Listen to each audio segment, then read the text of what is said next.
afternoon hunt because I work very close. So You that's gotta kind of pee. the reason. I gotta pee. I'll hold it until I get in the woods. Like if I'm Okay. checking my trail camera, I'm going to pee in the woods.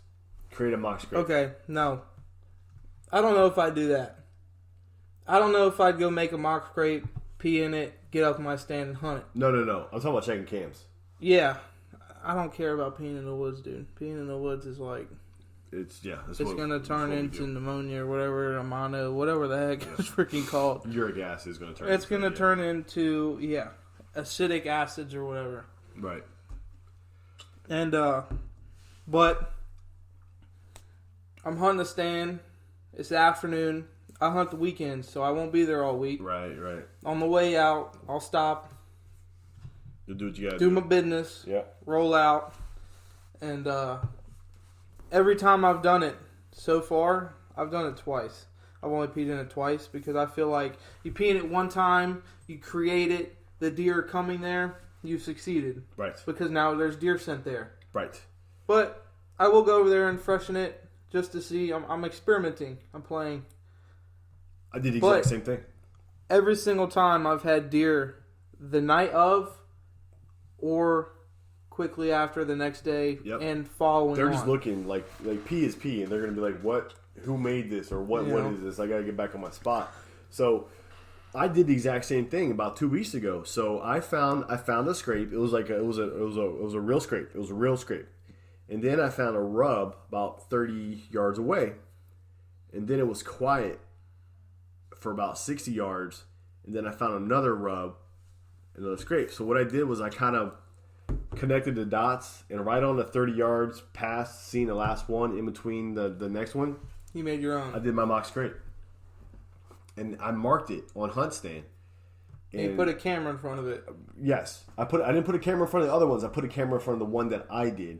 So what happened was literally, so it was like 3:30 p.m. and then by 6:40 p.m. there were 3 deer. And what was ironic about it was that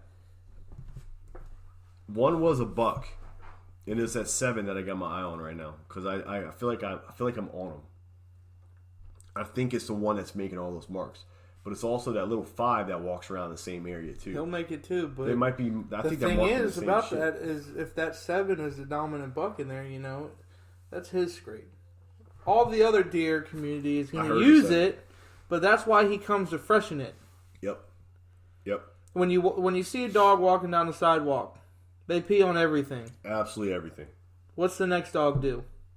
Sniffs it and pees right on it. Exactly. Right. Kind of the same concept. So I do think that the 7 is a dominant buck based on the fact that when I videotaped that little 5 coming up to me where I sent you, literally like 2 minutes later, I heard the deepest grunt. And I know I said this in the previous episode, but I cannot get that grunt out of my mind. You should have grunted back at him. I did. Or snort wheezed. I did, and we had a back and forth. We had a grunt and volley for about 15 minutes. Maybe it was another hunter. Then no, he was moving. Oh, He you moved, could see it? He moved. No, I couldn't see it. Well, you could hear him grunt over there and then grunt over there. He was grunting from my right, where my mock scrape was, and then he. You should have been hunting the mock scrape.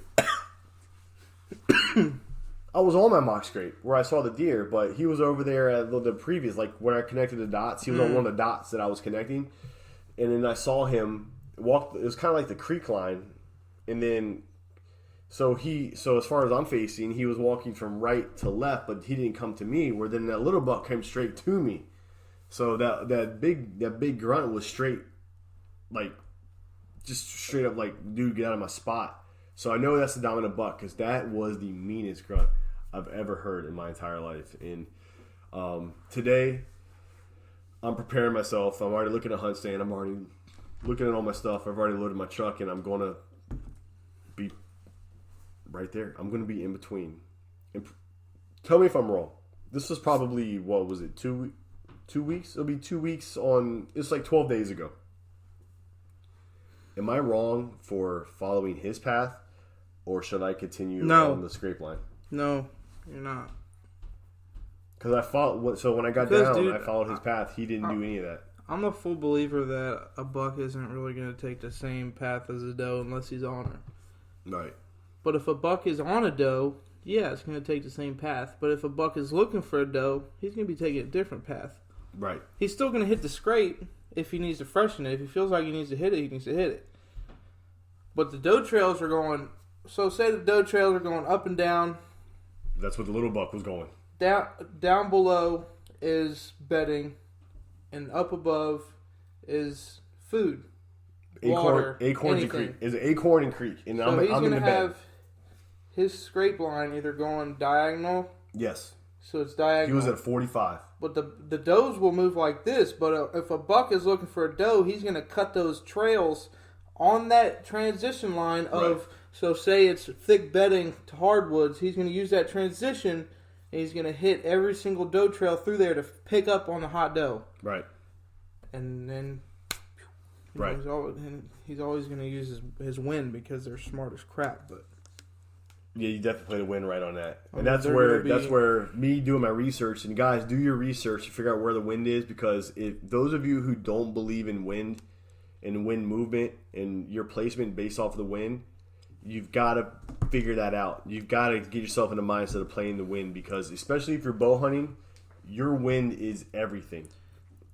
If you are not playing the wind and you're bow hunting and you're spraying yourself and you think you're good, that spray is only going to last a few minutes, man. Dude, you can wash your clothes as much as you want. You can spray yourself down as much as you want. Someone like me, I'm going to come in contact with human scent all the time from my truck to my stand. Yeah. Yeah, I mean, I should be putting my clothes on at the truck and going from clothes, no human... But I get in the truck, I drive over to where I'm hunting, blah, blah, blah. But that's why I play the wind. Because I'm not gonna beat even a 2-year-old's nose, a 2-year-old buck's nose. He didn't make it to age 2 for no reason. Right. So I look at the wind more than I look at, my human scent and stuff like that. I still try to watch where I step and stuff, but the wind is a really big factor when it comes to my hunt. Right. So I have a spot for east to west and west to east wind. Both of them are okay. Mm-hmm. But I have a spot for wind coming from the northwest, and then wind coming from the southwest. Because in Virginia, you rarely get wind coming from the east. Mm-hmm. Unless it's like a hurricane, and you're hunting a hurricane, you're crazy as shit anyway. So I got a perfect spot. So I'm going to hunt based off the wind. But if the wind is like 3 or 4 miles per hour, where it's pretty much non-existent, especially in the woods where it's just cutting everything, and you're not getting that wind. Mm-hmm. Am I hunting the last buck path that I saw, or am I hunting the bedding? Am I hunting the transitional parts? Am I hunting where the little guy went with the does? With this runt. Right now, I don't think it would be a bad idea to hunt where the does are. But then again, you have to think. I mean, you just gotta. The rut's different. Yeah. You could see something tomorrow that's like entirely different. Playing with my GoPro. I'm sorry, but no. I mean, it's that's the life we live as hunters. You might be in the wrong spot. You might be in the right spot, and that's where you could do all the research you want. You can do all the preparation you want. You can do whatever you feel like you need to do to get yourself in the right position, and then you come down to 2 different scenarios, and you decide which one you want to do based off of the given terrain around you and the weather and all the movement, all that stuff, and then you still might make the wrong decision, but at least you knew that you made the right decision as far as minimizing those 2, and you were right. You just didn't make the right call at that time, and to me, that's very, very, very important. Hell yeah, dude. And who knows, next time you'll make another wrong decision. I hope I made the right decision. I hope everyone makes the right decision. But that's hunting, especially in Virginia, because Virginia, when you get into Western hunting, especially, so we have the mountains that split up around Front Royal, around Harrisonburg, all the way down west. You get into the heavy bear traffic, you get into the heavy bobcat, and then over here east of the mountains, it's more flat. Mm-hmm. That's why we can't use the rifle. Yeah, a lot of counties you can't. Like Fauquier, you can. Yeah, closer to the Culpeper, mountains. you can. I heard Loudoun County are no longer allowing Really? rifles. I thought they just opened that. Or no, that was Caroline. I thought Caroline last year said that you could hunt with a rifle as long as you were in a tree stand like 10 foot up or something. I might be wrong. I don't know. I think heard it, though. I think Loudoun County is no longer allowing rifles. I think it's going to shotgun. I think I heard that too. Man. It don't bust my balls none. No. Because I've been hunting with a shotgun forever. Right. And I don't have any problem with it Yeah. because I don't have... Unless I'm in a field, I really don't have a shot too far, you know? Exactly. So, guys, we want you guys to make the right decision. We want us to make the right decision. We want to keep giving you guys stories to talk about, for us to talk about stories and give you insight of what we're experiencing. Because a lot of times you're going to be experiencing the same thing just in your spot within the state. So we just want to give you our scenario and our breakdown and all that. So our next episode, it might even get into how to get hunting property. How to get it.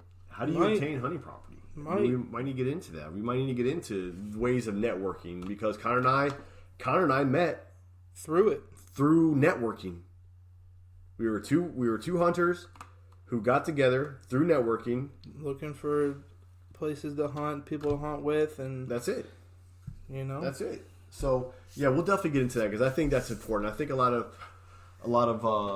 good experiences that we can provide and give you for next episode, especially with that, because networking, you have to network now because this old plays time a big role, man. Yeah, I mean, let's use own property. You gotta do it. So guys, please be safe. Good luck out there. You guys got to keep checking in. Have a safe hunt, especially with muzzleloader coming up, man. Right. Take your precautions. We're going to start being active on our social media sites. We set everything up because, like I said, this is episode number 3, and literally at this time that we're doing this episode, we are still not even live on iTunes. Nope. We're ready to do so. So this is episode 3. We should be live very, very, very shortly. So now we're going to start really getting into everything, getting in the weeds about networking, meeting people, just touching base with the other hunters in the area, and of course our rest of our season, including duck season, because it's coming up too. We'll be having a lot of duck hunts, and if you want, you can go over to Paramount Outdoors on YouTube, and there will be. We're gonna get into it. We're gonna try to give some hunts to y'all this year. I know, especially for duck season. Duck season's a little bit easier when the videos go, but I just bought a camera arm for camcorder and such for deer season, so we're going to try to get a couple videos out to y'all. But if y'all want to go over there and look at it, it would be much appreciated. And where is it at again? Paramount Outdoors. PEARMOUNT space MOUNT Outdoors. PEAR space MOUNT space Outdoors on YouTube. That's why I couldn't find you last week, dude. Yeah, I didn't do a space. Dude, yeah, you need a space. It's important. You gotta have a space. _ Very important. So guys, tune in. Good luck. Let us know what you feel because we're gonna start reaching out to you guys. Let us know how your hunt's going. We really want to know. Send us pictures. Send pictures through the Instagram. Absolutely. The _hunt _podcast. Send us some pictures, man. Let us know what y'all want to hear us talk about. We're in for ideas. We'd love to hear from you. We're here for you. This is free to us. We're not going to be making money on this, and there's a lot of nor do I want to. There's a lot of monetization going on within the podcast community where people will. I'm not going to say sell their souls to the devil to make a buck, but we're going to definitely turn down opportunities if it doesn't fit our. This is literally two guys getting together. We're in Kenny's basement right now, getting off work and coming and shooting the shit. That's it. So guys, tune in, guys. I appreciate it. See y'all. All right, episode 3 in the books. Let's rock.